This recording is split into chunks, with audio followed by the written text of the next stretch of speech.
नमस्कार दोस्तों, स्वागत है आप सभी का हमारे यूट्यूब चैनल ऑब्जेक्टिव सेंटर पर।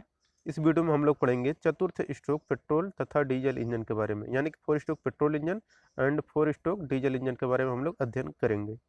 तो यहाँ पे 72 नंबर का क्वेश्चन है, स्टीम इंजन संयोजन द्वारा स्ट्रोक की लंबाई क्या होती है? बढ़ती है, घटती है, समान रहती है, बढ़ाई या घटाई जाती है?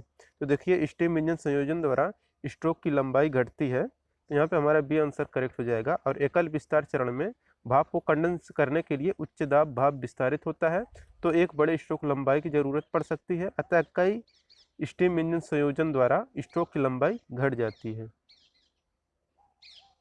72 नंबर का क्वेश्चन है, यदि 4 स्ट्रोक इंजन 1200 आरपीएम की गति से चल रहा है तो प्रति मिनट विस्फोटों की संख्या कितनी होगी?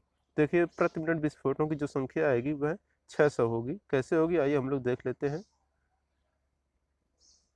तो यहाँ पे देखिए कि होता है यहाँ पर क्या फार्मूला कि दो चक्र में पावर स्ट्रोक या विस्फोटों की जो संख्या होती है वह एक होती है। इसलिए इंजन की एक चक्र, अगर दो, देखिए अगर दो साइकिल है तो इंजन में विस्फोटकों की संख्या एक होती है। अगर यहीं पे करें तो एक एक चक्र का निकालें तो यह 1/2 हो जाता है। और यहाँ पे पूछा कितना है, 4 का है, तो यहाँ पे 1200 का गुणा हो जाएगा, ये 4 आरपीएम का, तो यहाँ से कटेगा तो 600 आ जाएगा।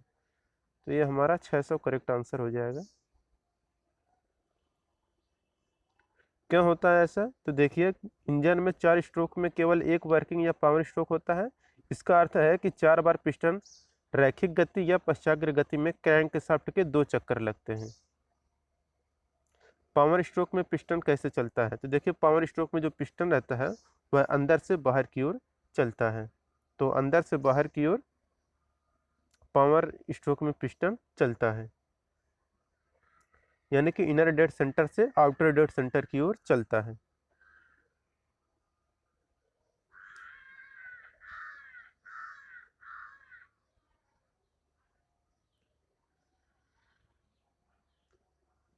अब है हमारा 75 नंबर का क्वेश्चन, डीजल इंजन के चूषण यानी कि सक्शन में क्या होता है? देखिए, अगर डीजल इंजन है तो जो सक्शन होता है स्ट्रोक, सक्शन स्ट्रोक में केवल और केवल वायु आता है। तो डीजल इंजन के सक्शन स्ट्रोक में केवल वायु होता है। डीजल इंजन में पहले सक्शन स्ट्रोक में केवल हवा का सक्शन करते हैं, फिर उसका संपीड़न करते हैं, उसके बाद ईंधन इंजेक्ट होता है जिससे कंबस्चन होता है और उसमें हमें पावर स्ट्रोक प्राप्त होता है। 76 नंबर का क्वेश्चन है, किसी 4 स्ट्रोक इंजन में एक डीजल इंजेक्शन में इंजन के एक साइकिल में क्रैंकशाफ्ट के कितने चक्कर लगते हैं? तो देखिए, इस अगर कोई है इंजन और वो 4 स्ट्रोक इंजन है और वो डीजल में एक इंजेक्शन में इंजन के एक साइकिल में क्रैंकशाफ्ट के 2 चक्कर लगता है, और 4 स्ट्रोक इंजन में एक साइकिल में पिस्टन के 4 स्ट्रोक होते हैं। तो यहाँ पे हमारा करेक्ट आंसर हो जाएगा ऑप्शन नंबर बी, कि यहाँ पे पूछा कि क्रैंक कितने शाफ्ट कितने चक्कर लगाता है, तो 2 चक्कर लगाता है, लेकिन पिस्टन के 4 स्ट्रोक होते हैं उसी में। तो ये हमारा हो गया ऑप्शन नंबर डी सही हो जाएगा 2। 77 नंबर क्वेश्चन है, number of working stroke per minute for a 4 stroke cycle engine are which of the speed of the engine in RPM. एक 4 स्ट्रोक साइकिल इंजन के लिए प्रति मिनट कार्यकारी स्ट्रोक की संख्या आरपीएम में इंजन की गति का कितना होता है? तो ये क्या होता है, हमारा 1/2 होता है। तो 4 स्ट्रोक इंजन में क्रैंकशाफ्ट के 2 चक्कर में एक वर्किंग स्ट्रोक प्राप्त होता है। यदि इंजन की गति n आरपीएम हो तो number of working stroke n/2 होता है, यानी कि आधा होता है। अब 78 नंबर का क्वेश्चन कि in a 4 stroke IC engine crankshaft speed is equal to the crankshaft speed. तो ये कितना होता है? तो देखिए, 4 स्ट्रोक इंजन में जो क्रैंकशाफ्ट वेग होता है वह क्रैंकशाफ्ट वेग का जो होता है वह आधा होता है। तो 4 स्ट्रोक इंजन में क्रैंकशाफ्ट वेग का आधा होता है, यानी कि half the crankshaft speed. 79 number question है, in a typical medium speed 4 stroke cycle diesel engine the inlet valve. एक विशेष मध्यम गति 4 स्ट्रोक साइकिल डीजल इंजन में इनलेट वाल्व क्या होता है? तो इनलेट वाल्व देखिए, इसके लिए जो होता है वो होता है कि open at 20 degree before top dead centre and closed eight 35 degree after the bottom dead centre, यानी कि ऊपरी निष्क्रिय केंद्र से 20 डिग्री पूर्व पर खुलता है और निचले केंद्रीय निष्क्रिय केंद्र के 35 डिग्री बाद बंद होता है। तो यहाँ पे हमारा 79 का ये आंसर करेक्ट हो जाएगा। 80 नंबर का क्वेश्चन है, 4 स्ट्रोक इंजन में एक चक्र पूर्ण होता है। क्रैंकशाफ्ट की 1 परिक्रमा, क्रैंकशाफ्ट की 2 परिक्रमा, क्रैंकशाफ्ट की 3 परिक्रमा, क्रैंकशाफ्ट की 4 परिक्रमा में। तो 4 स्ट्रोक इंजन में जो एक साइकिल पूरा होता है वह क्रैंकशाफ्ट की 2 परिक्रमा में पूरा होता है। क्रैंकशाफ्ट की 1 परिक्रमा से सक्शन तथा कंप्रेशन स्ट्रोक तथा दूसरी परिक्रमा से पावर और एग्जॉस्ट स्ट्रोक प्राप्त होता है। 81 नंबर क्वेश्चन है, एसआई इंजन में सक्शन स्ट्रोक के समय क्या होता है। तो देखिए, अगर एसआई इंजन का उदाहरण आप समझ लीजिए पेट्रोल इंजन। तो एसआई इंजन में जो सक्शन स्ट्रोक होता है वो क्या होता है आपका कि पेट्रोल और हवा का मिश्रण इंजन बेलन के अंदर सक किया जाता है। तो जो पेट्रोल इंजन रहता है उसमें हवा और पेट्रोल का मिक्सचर आता है सक्शन स्ट्रोक के समय। 4 स्ट्रोक इंजन में चक्र पूरा होता है। तो देखिए, जो 4 स्ट्रोक इंजन में जो साइकिल पूरा होता है वह हमारा पिस्टन के 4 स्ट्रोक में पूरा होता है। तो यहाँ पे 4 स्ट्रोक है तो मतलब 4 स्ट्रोक लगेगा तभी वो पूरा होगा। सक्शन, कंप्रेशन, पावर और एग्जॉस्ट, यही होता है। 83 नंबर क्वेश्चन है, किसी 4 स्ट्रोक वाले इंजन में 4 स्ट्रोकों का स्थान पाने का क्रम क्या है। तो आपको भी पता होगा, सक्शन यानी कि सक्शन मतलब हो जाएगा आपका इंटेक, यानी कि अंदर या तो सक करे या तो इंटेक हो। तो इंटेक हो जाएगा, फिर कंप्रेशन होगा, फिर पावर, फिर एग्जॉस्ट, यानी कि ऑप्शन नंबर डी यहाँ पे करेक्ट हो जाएगा। Suction, power, suction, compression, power और एग्जॉस्ट, या इसी को इंटेक, कंप्रेशन, पावर और एग्जॉस्ट कहते हैं। 84 नंबर का क्वेश्चन है, संपीड़न दहन इंजन में वास्तविक ऊर्जा निकलती है। संपीड़न स्ट्रोक में स्ट्रोक के फैलने से, चूषण के फैलने से, एग्जॉस्ट के फैलाने से। तो संपीड़न दहन इंजन में जो वास्तविक ऊर्जा निकलती है यह निकलता है संपीड़न सॉरी तो देखिए, संपीड़न दहन इंजन में जो वास्तविक ऊर्जा निकलती है यह निकलता है स्ट्रोक के फैलने में। यहाँ पे ऑप्शन बी करेक्ट हो जाएगा। तो संपीड़न दहन इंजन में वास्तविक ऊर्जा जो निकलती है वह स्ट्रोक के फैलने में निकलती है, अर्थात पावर स्ट्रोक में मिलती है। तो संपीड़न दहन इंजन में वास्तविक ऊर्जा स्ट्रोक के फैलाने में अर्थात पावर स्ट्रोक में मिलती है। संपीड़न दहन इंजन के सक्शन स्ट्रोक में इनलेट वाल्व के से केवल वायु सिलेंडर के अंदर आता है और इस समय आउटलेट वाल्व बंद रहता है। सक्शन स्ट्रोक के अंत में इनलेट वाल्व बंद हो जाता है। 85 नंबर क्वेश्चन है कि डीजल इंजन में सक्शन में क्या होता है। तो डीजल इंजन के जो सक्शन स्ट्रोक होता है उसमें क्या होता है कि सिर्फ और सिर्फ वायु आता है। तो यहाँ पे हमारा ए आंसर करेक्ट हो जाएगा डीजल इंजन में। 86 नंबर का क्वेश्चन है कि निम्नलिखित में से कौन से इंजन साइकिल के अंतर्गत घटित होने वाले स्ट्रोक हैं। तो suction stroke, compression stroke, power stroke, इनमें से सभी।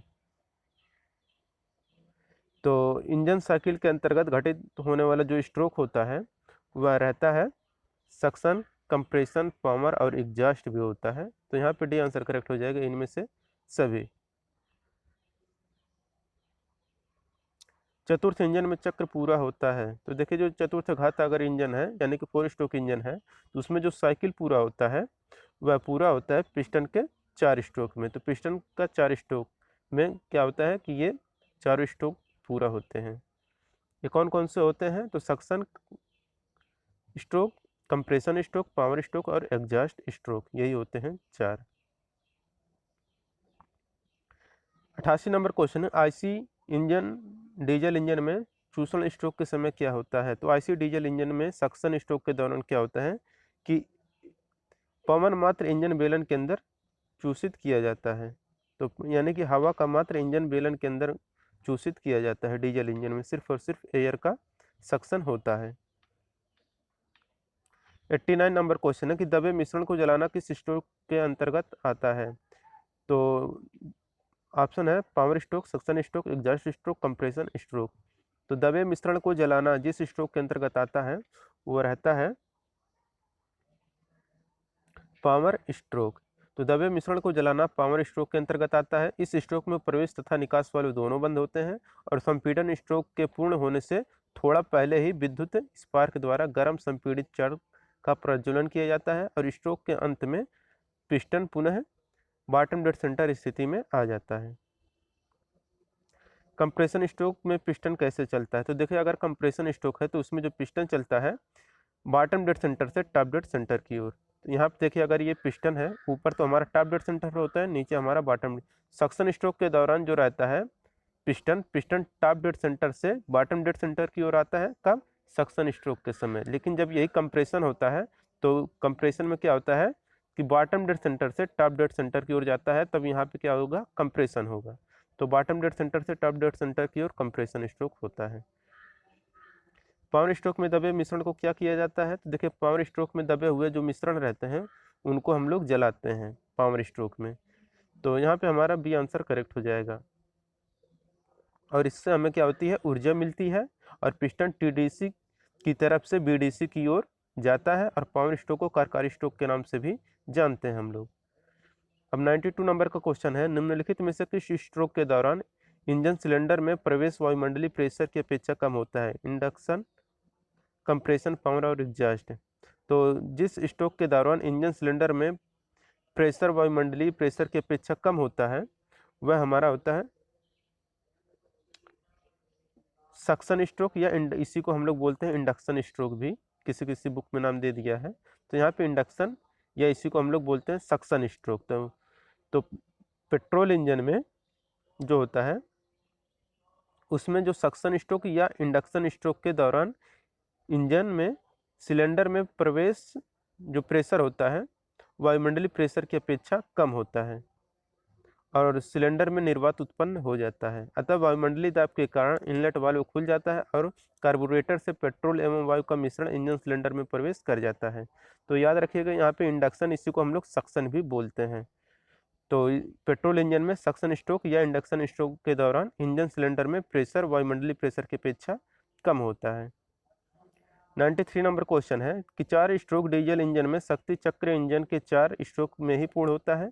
डीजल इंजन चूषण स्ट्रोक के समय निम्न को ग्रहण करता है। तो देखिए, अगर डीजल इंजन है तो सक्शन के दौरान सिर्फ और सिर्फ 5 का शक करता है। तो यहाँ पे सी आंसर करेक्ट हो जाएगा, केवल शुद्ध वायु को शक करेगा। 94 नंबर का क्वेश्चन है कि उच्च गति डीजल इंजन के बारे में बोर और स्ट्रोक संबंधित है। एक इंजन जिसमें पिस्टन स्ट्रोक लंबाई तथा बोर व्यास बराबर हो तो इसे क्या कहते हैं? कम वेग इंजन, अति चौकोर इंजन, निम्न चौकोर इंजन, चौकोर इंजन। तो उच्च गति डीजल इंजन के बोर और स्ट्रोक संबंधित है। एक इंजन जिसमें पिस्टन स्ट्रोक लंबाई और बोर व्यास बराबर हो तो उसे हम लोग बोलते हैं चौकोर इंजन। तो जिस इंजन में पिस्टन स्ट्रोक की लंबाई तथा बोर का व्यास बराबर हो तो उसे हम लोग चौकोर इंजन के नाम से जानते हैं या उसे हम लोग चौकोर इंजन कहते हैं।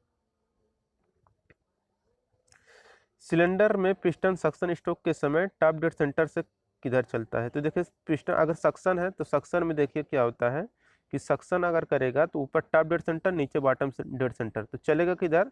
सक्शन के दौरान टॉप डेड सेंटर से बॉटम डेड सेंटर की ओर। लेकिन जब यही क्या हो जाएगा हमारा कंप्रेशन में, क्या होगा? ऊपर जाएगा तो बॉटम डेड सेंटर से टॉप डेड सेंटर की ओर जाता है कंप्रेशन में। तो यहाँ पे सक्शन की बात किया था तो टॉप डेड सेंटर से बॉटम डेड सेंटर की ओर जाता है। तो 95 का यहाँ पे डी आंसर करेक्ट हो जाए, सॉरी बी आंसर करेक्ट होगा, बॉटम डेड सेंटर। तो बॉटम डेड सेंटर यहाँ पे करेक्ट आंसर होगा option number B. 96 number question है कि सक्शन स्ट्रोक में हवा के साथ सिलेंडर में क्या चलता है? मिट्टी के महीन कण, अन्य गंदगी, एयर भी दोनों, इनमें से कोई नहीं। तो सक्शन स्ट्रोक में हवा के साथ सिलेंडर में जो जाता है वह मिट्टी के महीन कण और अन्य गंदगी भी चले जाते हैं। तो यहाँ पे सी आंसर करेक्ट हो जाएगा कि सक्शन स्ट्रोक के समय जब हवा सिलेंडर में जाती है तो उसके साथ मिले हुए मिट्टी के महीन कण या अन्य गंदगी भी चली जाती है। इससे पिस्टन, सिलेंडर, वाल्व आदि चलाने वाले भाग इन कणों की रगड़ से शीघ्र घिस जाते हैं। इसलिए हवा को इंजन के सिलेंडरों में जाने से पूर्व साफ होना अति आवश्यक है और इसके लिए एयर क्लीनर या क्लीनर का प्रयोग किया जाता है। 97 नंबर क्वेश्चन है कि डीजल इंजन के सिलेंडर में ईंधन पिस्टन की किस अवस्था में इंजेक्ट होता है? तो देखिए डीजल इंजन के सिलेंडर में ईंधन पिस्टन की जिस अवस्था में इंजेक्ट किया जाता है वो रहता है कि संपीड़न स्ट्रोक के समय टॉप डेड सेंटर के समीप आने पर किया जाता है। 98 नंबर क्वेश्चन है कि पेट्रोल इंजन में सक्शन स्ट्रोक के समय सिलेंडर में क्या आता है? पेट्रोल, डीजल, हवा व पेट्रोल का मिश्रण, इनमें से कोई नहीं। तो देखिए अगर पेट्रोल इंजन है तो सक्शन स्ट्रोक के समय हवा और पेट्रोल दोनों का मिक्सचर आता है, और अगर यही डीजल इंजन रहता है तो सिर्फ एयर आता है। 99 नंबर क्वेश्चन है कि फोर स्ट्रोक इंजन में एक साइकिल में क्रैंकशाफ्ट के कितने चक्कर होते हैं? तो देखिए अगर फोर स्ट्रोक इंजन है तो साइकिल में क्रैंकशाफ्ट के कितने चक्कर होते हैं? वो रहते हैं 2 चक्कर। तो क्रैंकशाफ्ट का 2 चक्कर होता है। अगर यहीं पे अगर पिस्टन की बात करें तो पिस्टन 4 बार पश्चाग्र गति करता है, मतलब एक बार सक्शन, कंप्रेशन, पावर और एग्जॉस्ट, यहाँ पे 4 स्ट्रोक लगते हैं पिस्टन के। और बात करें क्रैंकशाफ्ट का चक्कर तो इसको 2 लगता है। 100 नंबर क्वेश्चन है कि इंजन स्ट्रोकों को पूरा करने के लिए मुख्य रूप से किसका उपयोग किया जाता है? इंजन वाल्वों का, क्रैंकशाफ्ट का, और भी दोनों का, इनमें से कोई नहीं। तो इंजन स्ट्रोकों को पूरा करने के लिए मुख्य रूप से हम लोग जिसका उपयोग करते हैं वो रहता है इंजन वाल्वों का भी और क्रैंकशाफ्ट को, दोनों का रहता है। तो यहाँ पे ए और बी दोनों करेक्ट आंसर हो जाएगा। 101 नंबर क्वेश्चन है कि इंजन स्ट्रोकों को विकसित शक्ति के उत्पादन में इनमें से किसका योगदान होता है? कनेक्टिंग रॉड का, क्रैंकशाफ्ट का, गतिपालक पहिया का, ये सभी। तो इंजन स्ट्रोकों से विकसित शक्ति के उत्पादन में इनमें से जिसका योगदान होता है वो रहता है कनेक्टिंग रॉड, क्रैंकशाफ्ट और फ्लाईव्हील, इन सभी का होता है। यहाँ पे डी आंसर करेक्ट हो जाएगा, यह सभी। अब 102 नंबर का क्वेश्चन है कि दबे मिश्रण को जलाना किस स्ट्रोक के अंतर्गत आता है? तो देखिए दबे मिश्रण को जलाना जिस स्ट्रोक के अंतर्गत आता है वो रहता है कंप्रेशन स्ट्रोक। सॉरी, दबे मिश्रण को जलाना है ना, तो देखिए दबे मिश्रण को जलाना हमारा पावर स्ट्रोक के अंतर्गत आता है। तो कंप्रेशन में तो हम लोग दबाते हैं और इसके बाद पावर में हम लोग उसी दबे हुए मिश्रण जो रहता है उसी को हम लोग जलाते हैं और हमें पावर प्राप्त होता है। फिर इसके बाद अगला स्टेप क्या होता है? पावर के बाद एग्जॉस्ट होता है जिसमें गैसें बाहर निकल जाती हैं। तो पावर स्ट्रोक में दबे मिश्रण को जलाया जाता है। पावर स्ट्रोक को हम लोग फायरिंग स्ट्रोक के नाम से भी जानते हैं। तो 102 का यहाँ पर ये आंसर करेक्ट हो जाएगा, पावर स्ट्रोक। 103 नंबर क्वेश्चन है कि संपीड़न स्ट्रोक में पिस्टन कैसे चलता है? तो हम आपको बताए थे अगर कंप्रेशन की बात करेगा यानी कि संपीड़न, तो बॉटम डेड सेंटर से टॉप डेड सेंटर की ओर। तो यहाँ पे बी आंसर करेक्ट हो जाएगा, 103 का बी आंसर, बीडीसी से टीडीसी की ओर। पावर स्ट्रोक में दबे मिश्रण को क्या किया जाता है? तो देखिए पावर स्ट्रोक में हम लोग क्या करते हैं, दबे मिश्रण को जलाते हैं। तो 104 का यहाँ पे बी आंसर करेक्ट हो जाएगा कि पावर स्ट्रोक में दबे मिश्रण को जलाया जाता है। इसे हम लोग फायरिंग स्ट्रोक के नाम से भी जानते हैं। जब पिस्टन टीडीसी के पास पहुंचने वाला होता है तभी कंप्रेस्ड हुए मिश्रण को स्पार्क प्लग को बैटरी के द्वारा करंट देकर जला दिया जाता है जिससे पावर प्राप्त होती है। गैस के फैलने पर पिस्टन कैसे चलता है? तो देखिए गैस अगर फैल रहा है तो उसमें जो पिस्टन रहता है वह पिस्टन टॉप डेड सेंटर से बॉटम डेड सेंटर की ओर चलता है। तो देखिए अगर यही हमारा है, ऊपर टॉप डेड सेंटर, नीचे बॉटम बॉटम डेड सेंटर है, तो यहाँ पे गैसें होती हैं। जब ये फैलेगी तो ये ऐसे ऐसे फैलेगी, तो ये जो पिस्टन रहेगा ये इसको नीचे ढकेलेगा, तो पिस्टन नीचे आएगा। जब पिस्टन नीचे आएगा तो यानी कि टॉप डेड सेंटर से बॉटम डेड सेंटर की ओर चलेगा। तो दोस्तों अगर ये वीडियो आपको पसंद आया हो तो वीडियो को लाइक कर दीजिए। अगर आप हमारे चैनल पर नए हैं चैनल को सब्सक्राइब कर लें, और जिन लोगों ने वीडियो को शेयर नहीं किया है वो लोग वीडियो को शेयर कर दें अपने दोस्तों के साथ। चलिए अब हम लोग इसके आगे शुरू करते हैं। 106 नंबर क्वेश्चन है कि सिलेंडर में पिस्टन की गति के अधिकतम उच्च बिंदु को क्या कहते हैं? तो देखिए पिस्टन के गति करने के अधिकतम बिंदु जो ऊपरी बिंदु होता है उसे हम लोग टॉप डेड सेंटर कहते हैं यानी कि टीडीसी कहते हैं, और जो नीचे वाला रहता है बिंदु उसे हम लोग बॉटम डेड सेंटर कहते हैं। अब 107 नंबर का क्वेश्चन है, निम्न में से किस स्ट्रोक में इंजन को शक्ति प्राप्त नहीं होती है? सक्शन स्ट्रोक, एग्जॉस्ट स्ट्रोक, और भी दोनों, इनमें से कोई नहीं।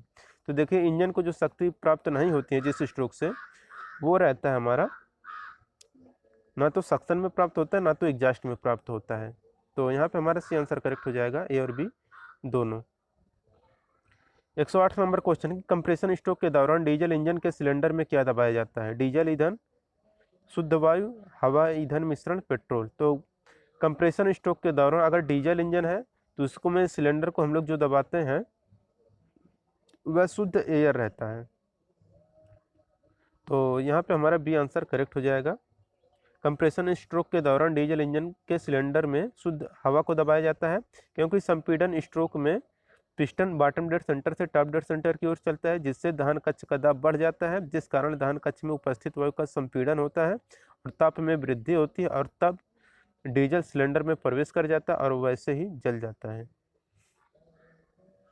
109 नंबर क्वेश्चन है कि सक्शन स्ट्रोक के दौरान डीजल इंजन के सिलेंडर में क्या खींचा जाता है?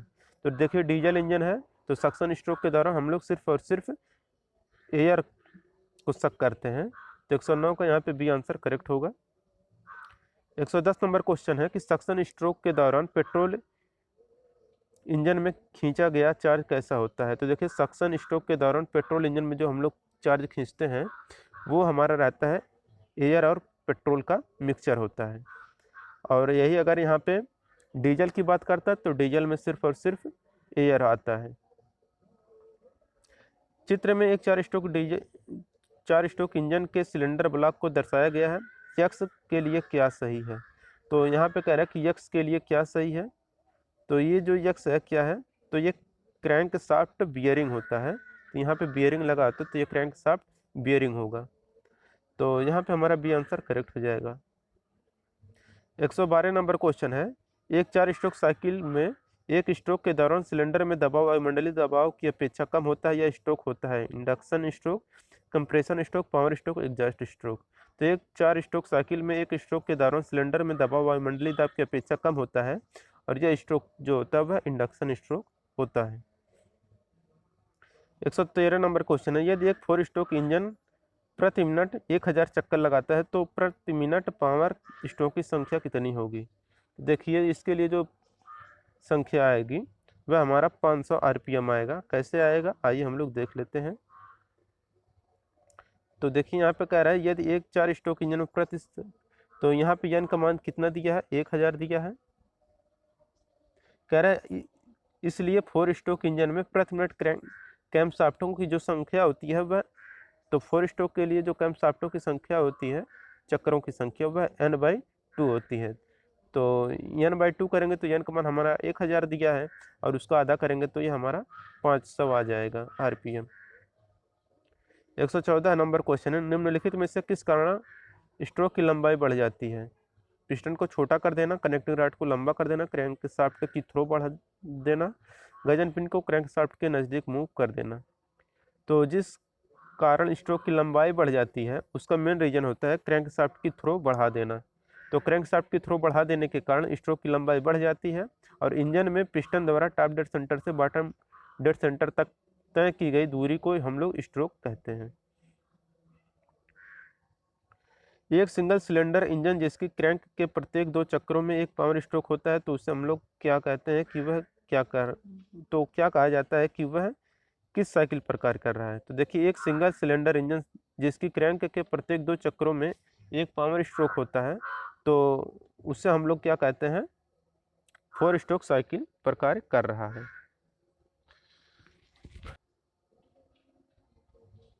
अब है 116 नंबर क्वेश्चन कि पावर स्ट्रोक के दौरान निम्नलिखित में से कौन इनलेट और एग्जॉस्ट वाल्वों की सही पोजीशन है? तो पावर स्ट्रोक के दौरान इनलेट और आउटलेट और एग्जॉस्ट वाल्वों का जो सही पोजीशन होता है वो रहता है कि दोनों वाल्व का बंद पोजीशन में होना।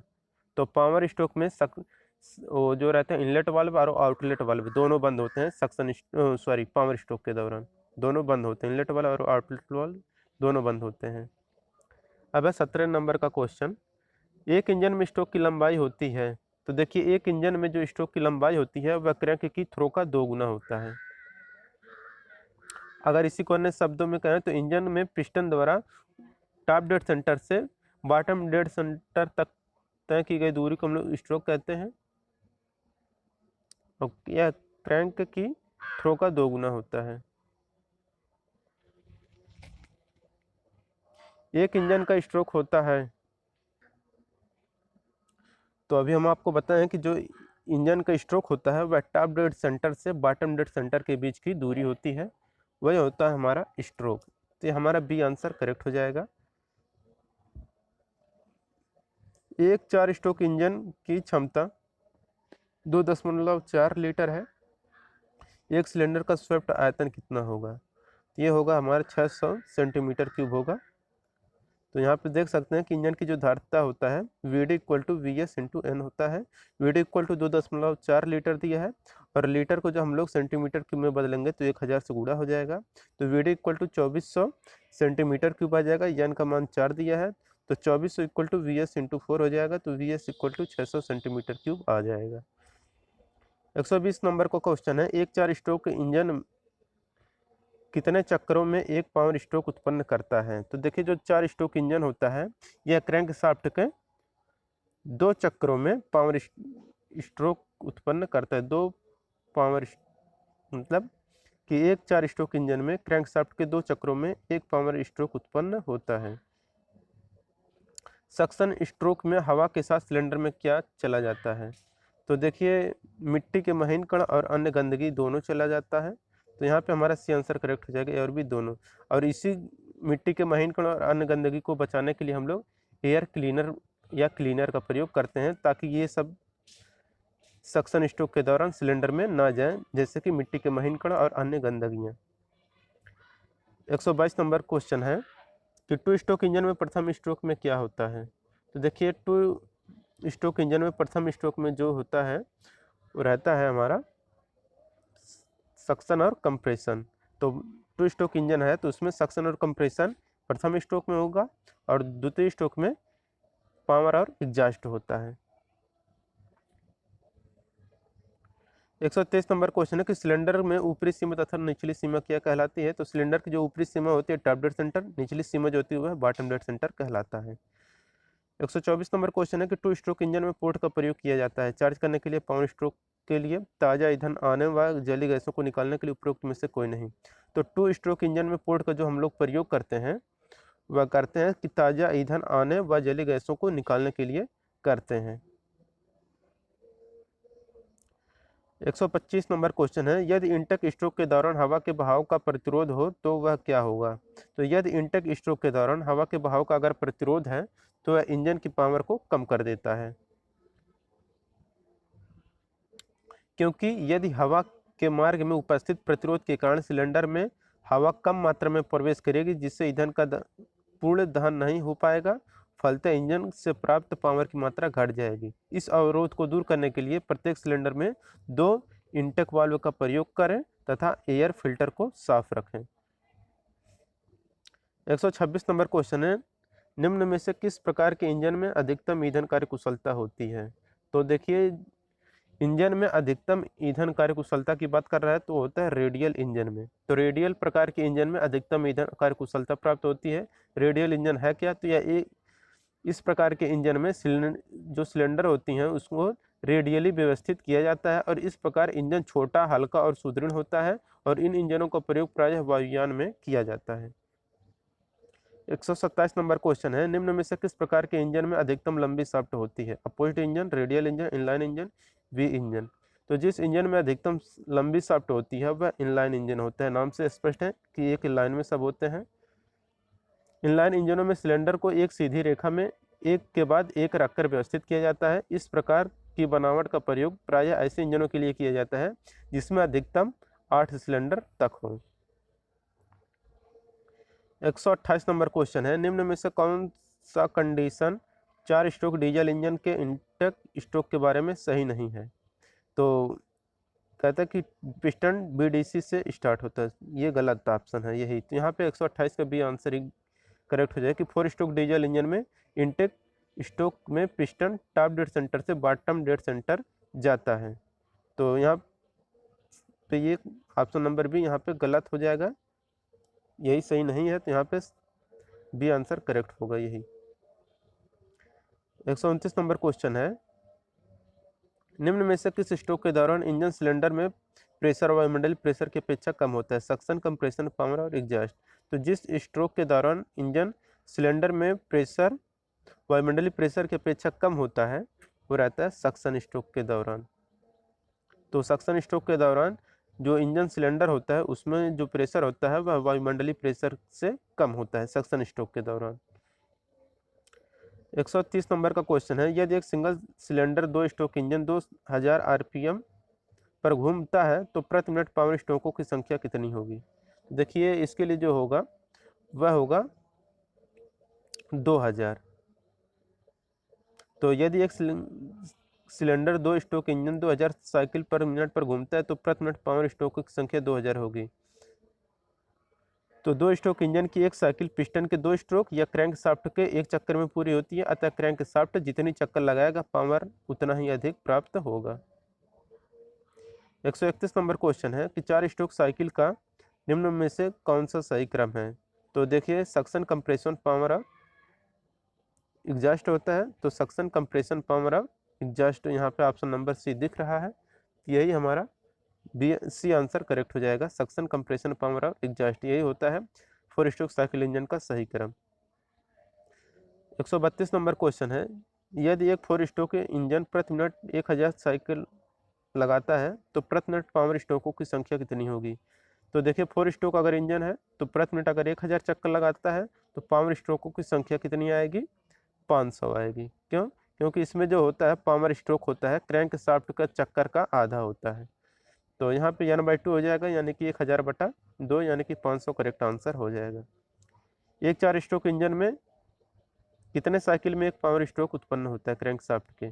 तो एक 4 स्ट्रोक इंजन में क्रैंक शाफ्ट का 2 चक्करों में एक पावर स्ट्रोक प्राप्त होता है। तो यहाँ पे क्रैंक शाफ्ट का 2 चक्कर लगाएगा तब जाके एक पावर स्ट्रोक उत्पन्न होता है। 134 नंबर क्वेश्चन, जब एक इंटरनल कंबस्शन इंजन में ईंधन को जलाया जाता है तो इसमें स्टोर की हुई केमिकल ऊर्जा को बदला जाता है किसमें। तो ये तो बहुत आसान सा क्वेश्चन है। तो जब एक इंटरनल कंबस्शन इंजन में ईंधन को जलाते हैं तो इसमें स्टोर की गई मैकेनिकल ऊर्जा को केमिकल ऊर्जा को हम लोग ताप ऊर्जा में बदलते हैं। तो 134 का यहाँ पे सी आंसर करेक्ट हो जाएगा कि जब इंटरनल कंबस्शन इंजन में ईंधन को जलाया जाता है तो उससे स्टोर की हुई केमिकल ऊर्जा को पिस्टन के द्वारा उस ताप ऊर्जा को मैकेनिकल ऊर्जा में फिर बदला जाता है। तो पहले ताप ऊर्जा होता है, फिर इस ताप ऊर्जा को हम लोग मैकेनिकल ऊर्जा में कन्वर्ट करते हैं। तो यहाँ पे सी आंसर करेक्ट हो जाएगा कि पहले ताप ऊर्जा मिलता है, फिर इसके बाद हम उस ताप ऊर्जा के द्वारा मैकेनिकल ऊर्जा में उसे कन्वर्ट कर लेते हैं। तो 134 का यहाँ पर सी आंसर करेक्ट हो जाएगा।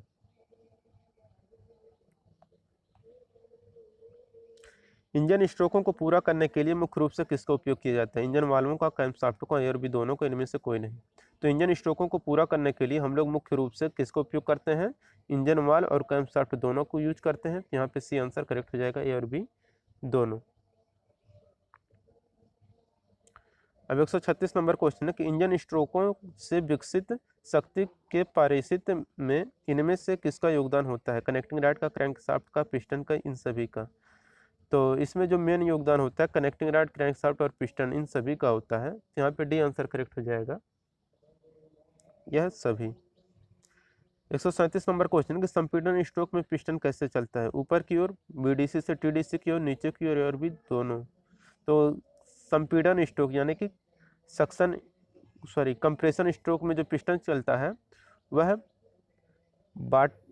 बॉटम डेड सेंटर से टॉप डेड सेंटर की ओर चलता है। ऊपर की ओर भी चलता है, यानी कि इसी को देखिए, या तो कहे ऊपर की ओर चलता है या इसी को कहें बीडीसी से टीडीसी की ओर चलता है। यानी यहाँ पे और भी दोनों सही हो रहा है, तो ऑप्शन नंबर डी यहाँ पे करेक्ट हो जाएगा। ऊपर की ओर चलता है या बॉटम डेड सेंटर से टॉप डेड सेंटर की ओर चलता है, दोनों यहाँ पे सही होगा। 138 नंबर क्वेश्चन है, गैस के फैलने पर पिस्टन कैसे चलता है। तो देखिए गैस के फैलने पर जो पिस्टन होता है टॉप डेड सेंटर से बॉटम डेड सेंटर की ओर चलता है। क्यों? क्योंकि देखिए अगर यहाँ पे पिस्टन है तो पिस्टन क्या होगा कि यहाँ पे जो गैस है अगर ये फैलेंगी तो इस पिस्टन को धक्का देंगी, तो वो नीचे आएगा, जब नीचे आएगा तो वह टॉप डेड सेंटर से बॉटम डेड सेंटर की ओर चलेगा। 139 नंबर क्वेश्चन है कि 4 स्ट्रोक इंजन पर फिट किया हुआ कोयल इग्निशन सिस्टम की रोटर आर्म चलती है, कैसे चलती है ये। तो यह इंजन की स्पीड की आधी स्पीड पर चलती है। तो 139 का यहाँ पे सी आंसर करेक्ट हो जाएगा। 4 सिलेंडर 4 स्ट्रोक इंजन पर फिट किया हुआ कॉइल इग्निशन सिस्टम की आर्म इंजन की स्पीड की आधी स्पीड पर चलती है, अर्थात क्रैंकशाफ्ट की स्पीड से चलती है। तो दोस्तों यहाँ पे हमारा ये पूरा क्वेश्चन पूरा खत्म होता है। अगर ये वीडियो आपको अच्छा लगा हो तो वीडियो को लाइक कर दें। अगर आप हमारे चैनल पर नए हैं तो चैनल को जरूर सब्सक्राइब कर लें, और जिन लोगों ने वीडियो को शेयर नहीं किया अपने दोस्तों के साथ वो लोग जरूर शेयर कर दें। मिलते हैं नेक्स्ट वीडियो के साथ। Thank you.